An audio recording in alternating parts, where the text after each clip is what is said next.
The doctor making $400,000 a year is often closer to bankruptcy than her medical assistant.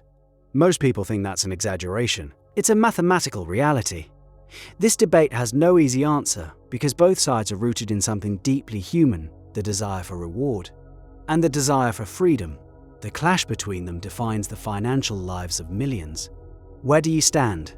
By the end of this, the cage you're in might start to look very familiar. The argument against lifestyle inflation is simple and brutal. Every time your income rises, your spending rises to meet it, or even exceed it. It's an invisible prison, constructed one small upgrade at a time. You land the promotion, and that $150,000 salary you dreamed of. The first thing that happens is you start looking at houses in a better school district. Your reliable 10-year-old car suddenly feels inadequate for your new station. So you lease a German sedan. The payments are manageable. For now, you start dining out a bit more because you can. The vacations get more elaborate, the clothes get more expensive. Each decision makes perfect sense in isolation. It's a reward. You earned it. But something insidious is happening in the background. Your fixed costs are ballooning. That bigger house comes with higher taxes, more expensive insurance, and costlier repairs. That luxury car requires premium fuel and maintenance bills that make your eyes water. Your baseline for a normal life has been permanently reset. You are now running faster just to stay in the same place. This is the engine of the hedonic treadmill. The initial thrill of the new house or the new car fades within months. It becomes the new normal. The joy is temporary. The payments are permanent. You've successfully traded a temporary dopamine hit for a multi-year financial obligation. Consider the classic example. A young lawyer graduates with $200,000 in student debt and lands a job at a top firm for $180,000 a year. On paper, she's rich, but the pressure is immense. Her colleagues drive luxury cars and live in expensive downtown condos. She feels the need to keep up. She buys the condo, she leases the car, she wears the designer suits. Within 2 years, her salary has climbed to $210,000. Her spending has climbed to $220,000. She's financing the gap with credit cards, telling herself the next bonus will cover it. She is a high earner with a negative net worth, trapped in a job she's starting to hate because her entire lifestyle depends on that single income stream. She has zero optionality. Quitting is impossible. Taking a lower-paying but more meaningful job is a fantasy. She has built a beautiful, comfortable, expensive cage. That sounds convincing. A bleak warning against ambition's dark side. But there's a problem with this pure austerity argument. Is the only alternative to live like a starving student until you're 50? The other side of the debate argues with equal passion. What is the point of earning money if you never allow yourself to enjoy it? Life is short. Your health, your youth, and your time with loved ones are finite, non-renewable resources. The money is a tool meant to enhance your life today. Following a path of extreme frugality means sacrificing the present for a future that is never guaranteed. You could save relentlessly for 30 years only to be struck by illness the day after you retire. You could hoard wealth for your children only to find they'd have preferred more of your time when they were young. This perspective reframes spending. A $10,000 family vacation is an investment in shared memories. A comfortable, safe home in a good neighborhood is an investment in your family's well-being and peace of mind. Buying back your time by hiring a house cleaner or using grocery delivery is a rational trade. You're exchanging money which is renewable for time which is not.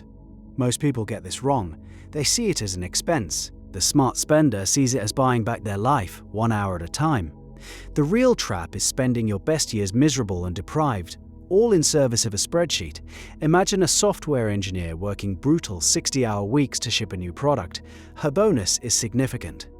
The frugal Puritan would say she should immediately invest every penny into a low-cost index fund. She should continue living in her small apartment, driving her old car, and packing her lunch. The live-your-life advocate would ask, why? She traded a huge portion of her life force for that money. Shouldn't she use some of it to recharge and experience the world?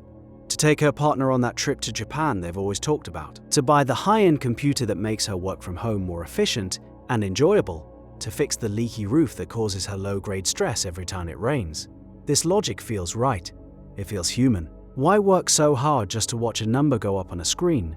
The goal is a life well lived, a journey filled with rich experiences. It's about balance. And yet, this exact logic, followed without guardrails, leads directly back to the golden cage. What if the very act of rewarding yourself is the mechanism of the trap?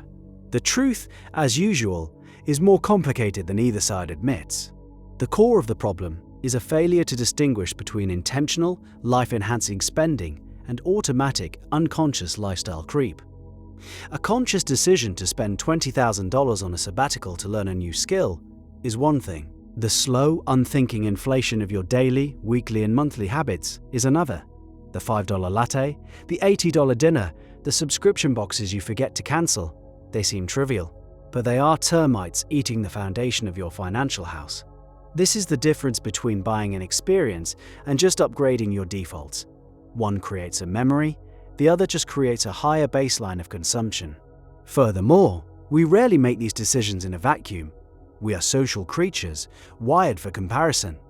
When you get a promotion and move into a management role, you start socializing with other managers, you see their homes, you hear about their vacations, you notice the watches they wear.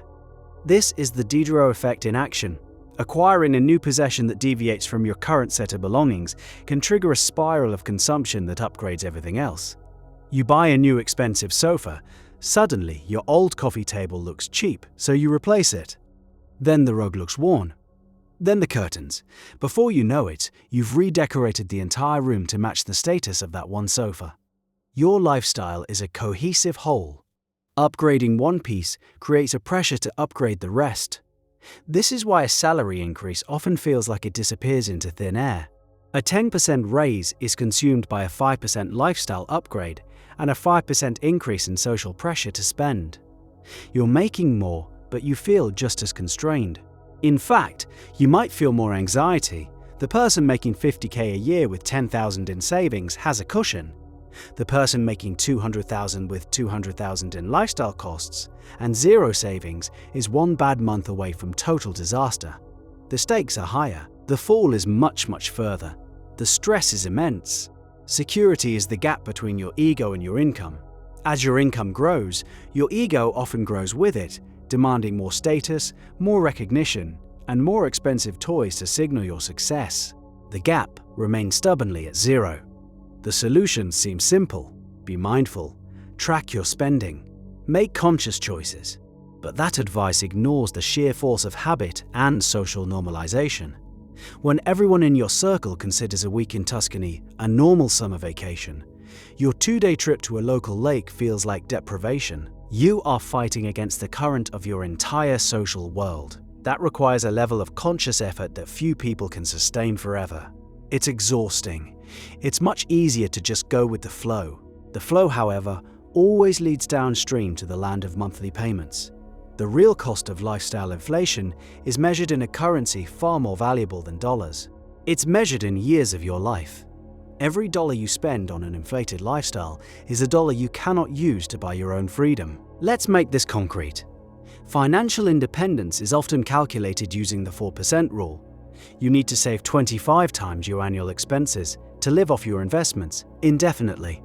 If your lifestyle costs you $40,000 a year, you need $1 million to be free. If your lifestyle costs you $100,000 a year, you need $2.5 million. Every single dollar you add to your annual spending adds $25 to the price tag of your freedom. That extra $1,000 a month for a fancier car lease, that's $12,000 a year. The price of your freedom just went up by $300,000. Is that car worth multiple years of your working life? When you frame it that way, the choice becomes stark. You are trading future decades of autonomy for present-day comforts. One side argues this is a terrible trade. The other argues that the future is an illusion and the present is all we have. Both are powerful arguments, and both can lead to ruin. The person who saves everything can end up with a pile of money and a life they forgot to live. The person who spends everything can end up with a lifetime of memories and an old age plagued by poverty and regret. This isn't just about retirement. It's about having the power to walk away, the power to say no to an abusive boss, the power to take a year off to care for a sick parent, the power to start a business, the power to pivot your career at 45. This is what a gap between your income and spending buys you. It buys you options, it buys you agency over your own life. Lifestyle inflation systematically destroys that agency, replacing it with the fragile illusion of high status. So one path leads to a life of potential regret over missed experiences. The other leads to a life of potential servitude to a job you need to fund those experiences. One camp says you're sacrificing your life for a number on a screen. The other says you're trading your future freedom for trinkets.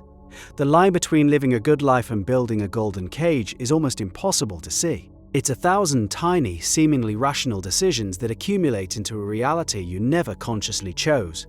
Every race is a fork in the road. One path leads to more consumption, the other leads to more freedom. Most people choose consumption because it's easier, more visible, and socially rewarded. Freedom is quiet, it's invisible, it's the car you didn't buy, it's the house you didn't upgrade, it's the vacation you didn't take. So what do you think? Where do you draw the line between rewarding yourself for hard work and tightening the lock on your own cage?